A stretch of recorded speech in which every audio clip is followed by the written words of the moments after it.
Business coach हूं, बात business की करूंगा। हमारे देश के डॉक्टर को पैसा कमाने का अधिकार है, लेकिन इनको ना पैसा कमाना आता नहीं है। इनको यह नहीं पता कि बिजनेस वॉल्यूम बढ़ा के स्केलेबल मॉडल बिल्ड करके बहुत पैसा आराम से जिम्मेदारी के साथ एथिकली कमाया जा सकता है। इनको क्या है, इनको तो पैथोलॉजिकल लैब से भी पैसा चाहिए, इनको तो एम्बुलेंस से रेफरेंस का पेशेंट उससे भी पैसा चाहिए।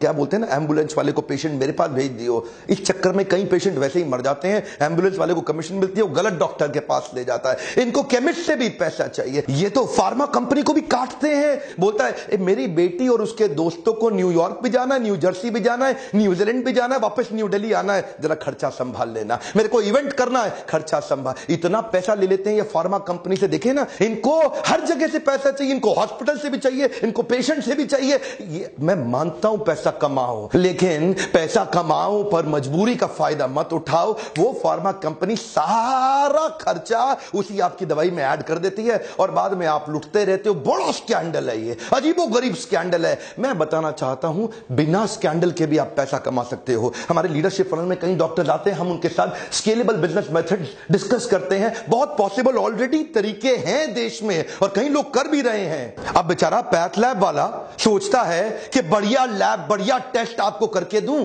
अच्छी टेक्नोलॉजी ले आऊं, पर डॉक्टर को क्या चाहिए? उसको तो चाहिए, अच्छा पैथ लैब के पास पेशेंट आता नहीं है, तो उनको वो सोचते हैं यार पेशेंट क्यों नहीं आ रहा तब उन्हें पता चला डॉक्टर के पास जाओ, वो भेजेगा। अब वो डॉक्टर के पास जाते हैं, पेशेंट भेज यार, पेशेंट भेज, मुझको क्या मिलेगा? क्या चाहिए? 50% लूंगा पूरे बिल का। सुपर स्पेशलिटी वाला डॉक्टर है ना, 60% तक ले लेगा आपसे। जो आपका लैब का एक्चुअल टेस्ट की जरूरत थी वो भी नहीं होगा। ये होता है बेसिन टेस्ट। बेसिन टेस्ट क्या होता है? खून निकालो, वॉश बेसिन में डाल दो।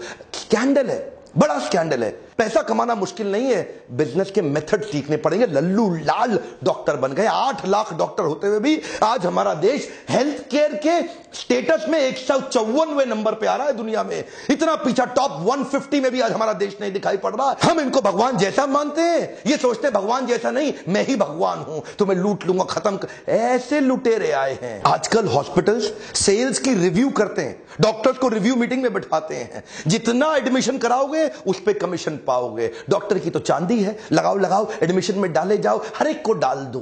उसको ऑपरेशन के टारगेट, कितने ऑपरेशन कराए भाई तूने, पूछता है उससे मालिक, तूने कितने ऑपरेशन कराए? उससे क्या पूछता है? कितने एडमिशन कराए, कितनी तूने लैब में टेस्ट कराई, और कितने दिन फालतू रखा, कितनी कमाई कराई, प्राइवेट बेड वाले कितने थे, शेयर्ड बेड वाले कितने थे। ये धंधा बन गया। टारगेट देते हैं, तेरा प्रमोशन पक्का, अपना टारगेट पूरा कर ले, काट ले।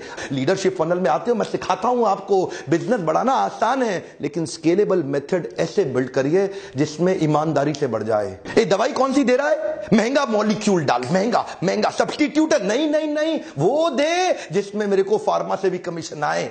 हर तरह से, अरे हर तरफ से। एक्चुअल जो आपकी इलाज का कॉस्ट था वो 10% था। आम जनता को बता रहा हूं, ये 90% इन सब की कमीशनें बनी हुई हैं। 10% में आपका इलाज हो जाता। आज जो बिल आप 2 लाख रुपए का देके आते हैं वो 20,000 रुपए का भी नहीं था। लेकिन ये इंश्योरेंस कंपनी को भी नहीं छोड़ेंगे, उनको भी काटेंगे ये लोग। और इंश्योरेंस वाले अगर बहस करें तो उनको पैनल से धमका के हटा देते। माफिया है ये, नाम नहीं ले सकता आज मैं प्राइवेट हॉस्पिटल्स का, लेकिन बड़ा माफिया बन गया ये। अच्छा, इनको भी ना ट्रेनिंग मिलती है। इनकी ट्रेनिंग क्या है? डॉक्टर्स को थोड़ा पेशेंट को डरा दो, पहले जबरदस्ती मत करो, थोड़ा पहले पेशेंट को डरा दो। एक बार डरा दो, फिर देगा आपको पैसा। उसको जिंदगी, रिश्ते, अपने माता पिता, प्यारे, जो मर्जी ले लो, जबरदस्ती मत बोलो। पहले थोड़ा डराओ पेशेंट को, हल्का सा धमकाओ पेशेंट को कि तू बड़ा नुकसान होने। वो अच्छा डॉक्टर साहब, जो कहते हो कर लो डॉक्टर साहब। आज ये एक झटके में जिंदगी भर की सेविंग भी खा जाते हैं आपकी। शर्म नहीं आती इनको। आपको पता है 2010 से पहले हमारे देश में एक गर्भवती मां के केवल 8.5% गर्भवती माओं के सिजेरियन हो रहे थे। आज तो क्या कहते हैं, रिस्क है जी, बड़ा रिस्क है। एक्चुअली सिजेरियन की प्रैक्टिस आई थी कि जब लाइफ एंड डेथ का मामला हो जाए तब करना है, पर यहां पे शहरों में 40% सिजेरियन हो रहे हैं। डॉक्टर कोई ना कोई तरीका निकाल, टारगेट दे दिए ना। डॉक्टर, वो लोग कह रहे हैं कि जब तक नॉर्मल डिलीवरी हो नहीं जाती वो लोग वेट करेंगे। अरे नॉर्मल डिलीवरी होएगा तो बेटा हॉस्पिटल में माल कहाँ से आएगा? हा? और तुम्हारा सैलरी कहाँ से आएगा? Normal delivery is not possible, you must go for C section. Wait करेगा तो हम रिस्पॉन्सिबल नहीं होगा। उनको 2-4 बड़ा बड़ा मेडिकल टर्म्स चिपकाने का। ये प्राइवेट हॉस्पिटल, जो ब्रांडेड हॉस्पिटल टारगेट दिए हुए हैं, कितने सिजेरियन, तेरे कितने, बोला मेरे इतने, तेरे कितने, ये परफॉर्मर निकला है, हा इसको प्रमोट करो। धंधा बदल गया है, कॉर्पोरेट बना दिया है इन्होंने। आज वो फेमस केस देखते हैं ना आप, किसी को उल्टी आ जाती है, 15 रुपए के ORS से काम चल जाता, पर ये क्या करेगा, ए तेरा अपेंडिक्स फट गया है, तेरे तो अपेंडिक्स फट गया है, अब क्या होगा, कुछ नहीं, छोटा सा ऑपरेशन है, बस 1.5 लाख रुपए का बिल, एक चीरा लगाया और चीरा बंद किया, हो गया खत्म काम। एक्चुअली मैं केवल नेगेटिव बात नहीं करूंगा, देवी प्रसाद शेट्टी के बारे में पूरा देश जानता है, पद्मश्री के बाद पद्म भूषण भी मिला इनको, 23 अस्पताल बना दिए इन्होंने, 7 हार्ट सेंटर्स भी तैयार किए। ये इकोनॉमीज ऑफ स्केल पे काम करते हैं, करके दिखा रहे हैं, पॉजिटिव केस स्टडी है, ये इकोनॉमीज ऑफ स्केल पे काम करते हैं। ये क्या कहते हैं, ये कहते हैं हेनरी फोर्ड, उन्होंने पहली बार असेंबली लाइन बनाई गाड़ी की, एक जगह पे खड़े होने की जगह असेंबली लाइन में आदमी आगे, गाड़ी आगे बढ़ती रहती है, हर आदमी ऑपरेटर वर्कर अपना अपना चीज ऐड करता जाता है, कोई दरवाजा फिट करता है, कोई शीशा फिट करता है, कोई टायर फिट करता है, कोई मडगार्ड,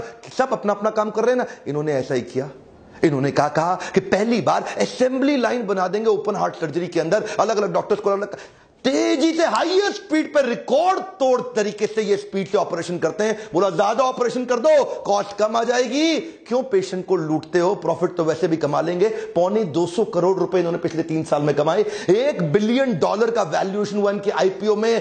कोई भी मेडिकल हिस्ट्री के अंदर हमारे देश में इतने बड़े ऑपरेशन, अरे कमाल हो गया भाई, इतनी स्पीड से कर रहे हैं, क्या नोट नहीं छाप रहे हैं, लेकिन ईमानदारी से छाप रहे हैं। इनके अस्पताल में 14,000 वर्कर हो गए हैं। वॉल्यूम बढ़ाने पे फोकस किया, वैल्यू नहीं, कम ऑन, वैल्यूएबल के पीछे नहीं भाग रहे हैं, वॉल्यूम बढ़ा दो। बोला एक लाइन से सारे डॉक्टर्स के अलग अलग अलग अलग रोल्स बना दिए, ये खोलेगा, ये बंद करेगा, ये लिटाएगा, ये एनेस्थीसिया देगा, स्पीड से ठक ठक ठक ठक ठक ठक ठक, ऐसा 300 ऑपरेशन एक दिन में कर डालते हैं। क्या स्पीड ले आए, इनको पता है भारत देश में हॉस्पिटल का धंधा एथिकली करना आसान है। इतनी बड़ी पॉपुलेशन है, इतनी बड़ी पॉपुलेशन है, अरे वॉल्यूम बढ़ाने के बारे में सोचो, अरे स्केलेबल मॉडल के बारे में सोचो, इतना आसान। गोविंदप्पा वेंकटस्वामी, अरविंद आई केयर हॉस्पिटल, मैकडॉनल्ड से सीखा इन्होंने। बोला मैकडॉनल्ड 1 बिलियन बर्गर बना दिया। Our country is the capital of blind in the world, सबसे ज्यादा अंधे लोग हमारे देश में हैं। इन्होंने सस्ते ऑपरेशन, जो $2,000 का ऑपरेशन अमेरिका में हो रहा है, बोला वॉल्यूम बढ़ाओ, $10 में कर देंगे। जहां बाकी डॉक्टर्स अपने पेशेंट्स के घर बार, पैसा, सोना, जमीन सब लूट लेते हैं, ये गोविंदप्पा वेंकटस्वामी ने अपने घर, जमीन और ज्वेलरी को गिरवी रख के अरविंद आई केयर चालू किया है ना। आपके सामने एग्जांपल्स हैं, टाटा मेमोरियल हॉस्पिटल, ये भी तो एग्जांपल है अपने सामने। ये लोग क्या करते हैं, ये 2 सेक्शन में डिवाइड कर देते हैं। एक सेक्शन बहुत बड़ा रखते हैं ऑर्डिनरी केयर का, जो जनरल केयर है, जिसमें सबको सर्विस देते हैं लगभग फ्री में, और दूसरी तरफ थोड़ा सा प्रीमियम सेक्शन रखते हैं, लोगों से जिनके पास पैसा है उनसे चार्ज करो और बाकियों की फ्री सेवा। टाटा मेमोरियल हॉस्पिटल ने कमाल कर दिया। जो कैंसर की दवाई 1 लाख रुपए महीने की थी, टाटा मेमोरियल हॉस्पिटल ने वॉल्यूम बढ़ाने के चक्कर में उसकी तैयारी कर रहा है कि 1,000 रुपए महीने में, 1 लाख की कॉस्ट, 1,000 रुपए महीना। संभव है, संभव है, सब कर सकते हैं, आप भी कर सकते हैं। इसीलिए मैं कह रहा हूं कि बिजनेस करना आसान है, लेकिन लोगों को समझ नहीं आता। ये लल्लू लाल सिंड्रोम है, एक बार में काट लो। मेरा आपको आज छोटा सा रिक्वेस्ट है, इस वीडियो को डाउनलोड करके 8 लाख डॉक्टर जो हमारे देश में है, हर एक तक पहुंचाइए, देश के हेल्थ मिनिस्टर तक पहुंचाइए, आवाज बुलंद करिए। अगर आप आवाज नहीं उठाएंगे